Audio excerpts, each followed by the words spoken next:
The general rules of the air are contained in Chapter 3 of Annex 2 to the ICAO Convention. You can see the contents of Chapter 3 here. Of the principal rules of the air headings that you see, the most important will be covered by separate lessons in this Rules of the Air section of the Air Law CBT course. But before taking your examination in air law, make sure that you read through Chapter 3 for yourself and satisfy yourself that you are familiar with its details. In this lesson, we will cover the rules of the air dealing with minimum height, cruising levels, and avoidance of collisions, both in the air and on the ground. The first part of Chapter 3, Annex 2, deals with the protection of persons and property. As you see, the key statement here is that an aircraft is not to be operated in a negligent or reckless manner so as to endanger the life or property of others. One of the central tenets of this rule is that there is a minimum height below which aircraft may not be flown. The ICAO minimum height rule states that, except where necessary for takeoff or landing, or except when express permission is given by the appropriate authority, an aircraft may not be flown over the congested areas of cities, towns, or settlements, or over an open-air gathering of people, unless the aircraft is at such a height that will permit it, in the event of an emergency arising, to make a landing without causing undue hazard to persons and property on the ground. This general minimum height rule should not be confused with the minimum specified height rules applied to IFR or VFR flight. You have learnt about minimum heights for VFR and IFR flight in the previous two lessons. But because aircraft are always flying in accordance with either the instrument flight rules or the visual flight rules, you may ask yourself how you reconcile those rules with the general minimum height rule just quoted. The answer is straightforward. The minimum height we can fly is that which satisfies both the general rule and the rules that apply to our type of flight, that is, VFR or IFR, except, of course, for the purpose of takeoff and landing, or with authority permission to do otherwise.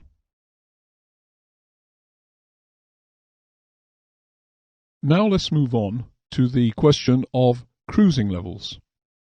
You should note here that the word level used generally in air law refers to height, altitude, or flight levels. However, in this lesson we will be talking about either altitudes on the one hand or flight levels on the other.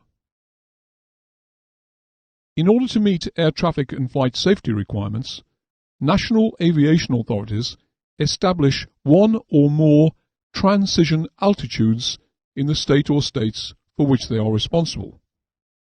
At or below the relevant transition altitude, the vertical position of an aircraft in the cruise is monitored and reported by reference to altitude. Altitude is measured with respect to the local sea level pressure setting, which is known throughout the world of aviation as QNH. Over countries whose topography includes high ground and mountains, the transition altitude will be higher than over a low-lying country. For example, in the United Kingdom, the transition altitude is generally 3,000 feet, with certain exceptions, such as around Heathrow and Glasgow. In the United States, though, the transition altitude over most of the country is 18,000 feet, while in New Zealand, the transition altitude is 13,000 feet.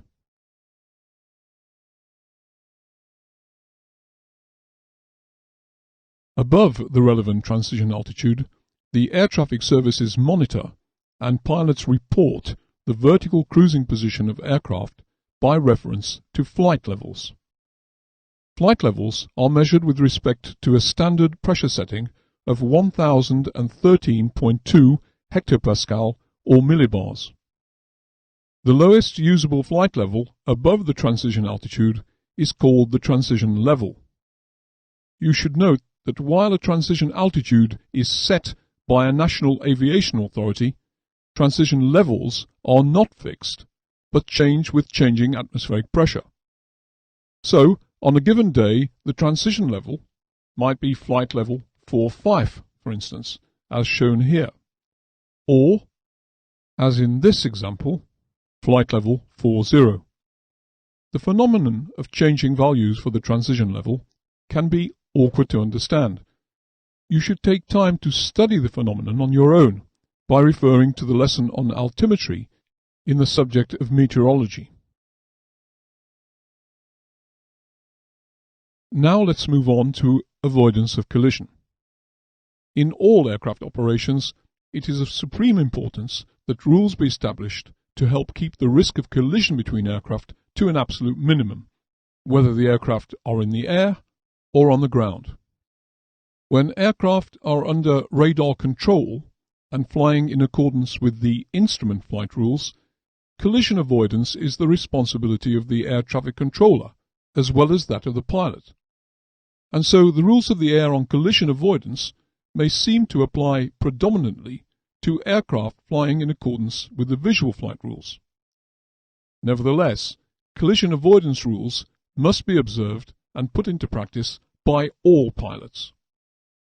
It is crucial that flight crew never relax their vigilance in seeking to avoid collisions between aircraft in flight, regardless of the type of flight, or of the class of airspace in which the aircraft is operating. Vigilance of flight crew on the ground is also of great importance. One of the most fundamental rules of collision avoidance is the proximity rule. That rule states that an aircraft is not to be operated in such proximity to other aircraft as to create a collision hazard. This, of course, is the reason why aircraft are not to be flown in formation, except by prearrangement between the pilots in command of the aircraft taking part in the flight. If the formation flight is to take place in controlled airspace, the flight must be in accordance with the conditions prescribed by the appropriate air traffic services authorities. It is in order to help ensure that collisions between aircraft do not occur that rules concerning rights of way have been established. In all rules pertaining to right of way, the aircraft which has the right of way maintains its heading and speed.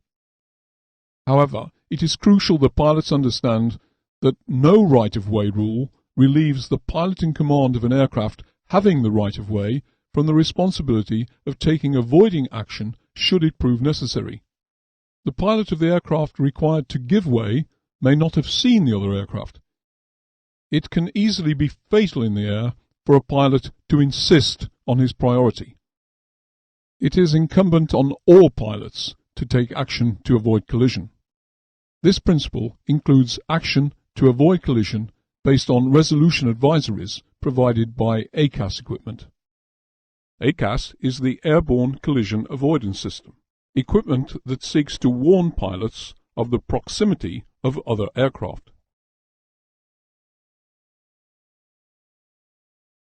The remainder of this lesson deals with specific rules of the air from Chapter 3 of ICAO Annex 2, which pertain to avoidance of collision and rights of way.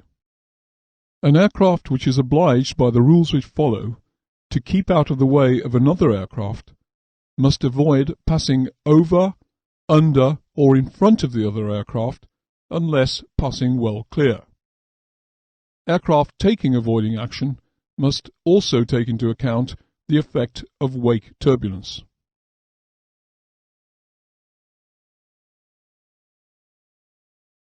If two aircraft are approaching head-on and there is a danger of collision, both aircraft are to alter heading to the right. It is generally accepted that anything within the sector 20 degrees either side of dead ahead is head-on. This is particularly important nowadays as navigation equipment is so accurate that it will place aircraft exactly on the center line of airways. All it takes is an incorrect flight level assignment or poor height keeping, and a head-on situation is much more likely to occur than it used to be.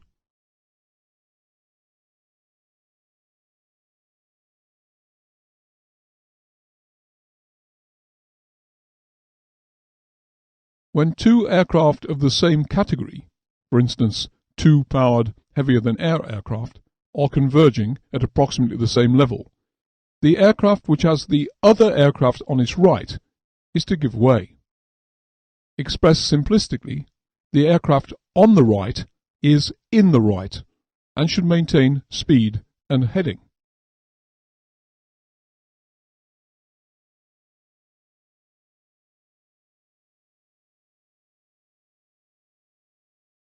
Where the converging aircraft are not of the same category, being on the right does not automatically give that aircraft the right of way. In the case of different categories of aircraft, the following right-of-way rules apply. Power-driven heavier-than-air machines are to give way to airships, balloons, and gliders. Power-driven lighter-than-air machines, for instance airships, are to give way to gliders and balloons. Gliders are to give way to balloons. Power-driven aircraft are to give way to aircraft which are towing other aircraft or objects. Here is a summary of the right-of-way rules in the air when aircraft are converging. Never insist on your right-of-way. Even if you have the right-of-way, always be prepared to take avoiding action yourself if the other aircraft does not.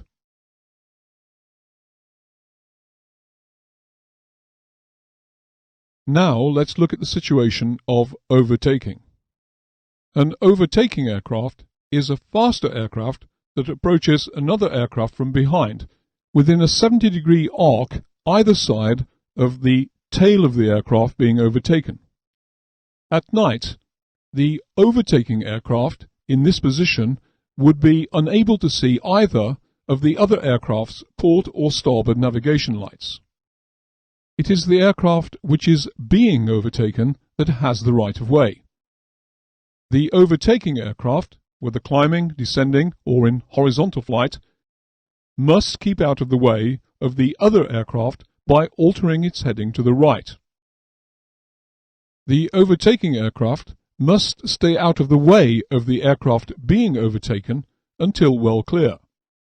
Furthermore, the pilot of the overtaking aircraft should take into account the wake turbulence which might possibly affect his own aircraft or the aircraft being overtaken during the overtaking maneuver.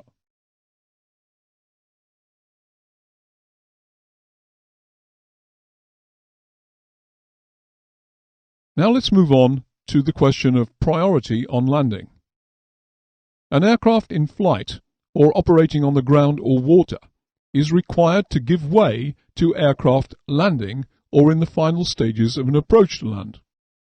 When two or more heavier-than-air aircraft are approaching an aerodrome for the purpose of landing, aircraft at the higher level must give way to aircraft at the lower level.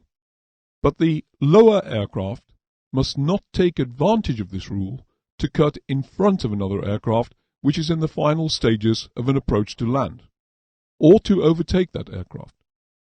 In any event, power-driven heavier-than-air aircraft are to give way to gliders. An aircraft whose pilot is aware that another aircraft is compelled to land because of an emergency must give way to that aircraft. Let's pass now to the issue of priority on takeoff. An aircraft taxiing on the maneuvering area of an aerodrome must give way to aircraft taking off or about to take off.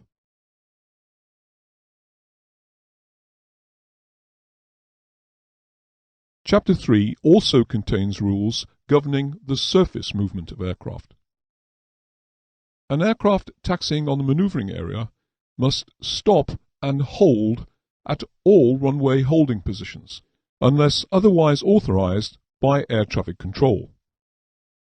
Likewise, an aircraft taxiing on the maneuvering area must stop and hold at all lighted stop bars, such as those shown here at a taxiway intersection. The aircraft may proceed further only when the lights are switched off. If there is any danger of collision between two aircraft taxiing, the following collision avoidance rules apply.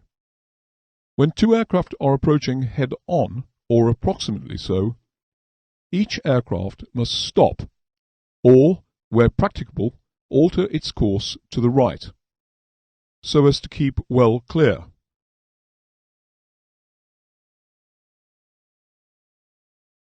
When two aircraft which are taxiing are converging, the one which has the other on its right must give way.